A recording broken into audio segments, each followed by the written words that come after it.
I just finished shooting the last episode no How to Start a Business in 7 Days series.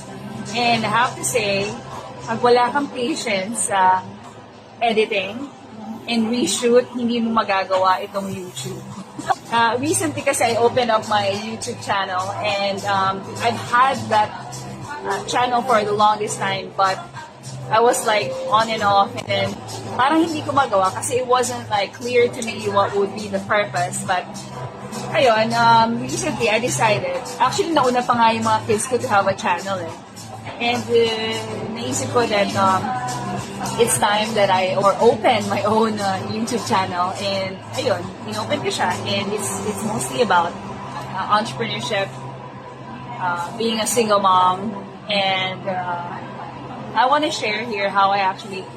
put up a business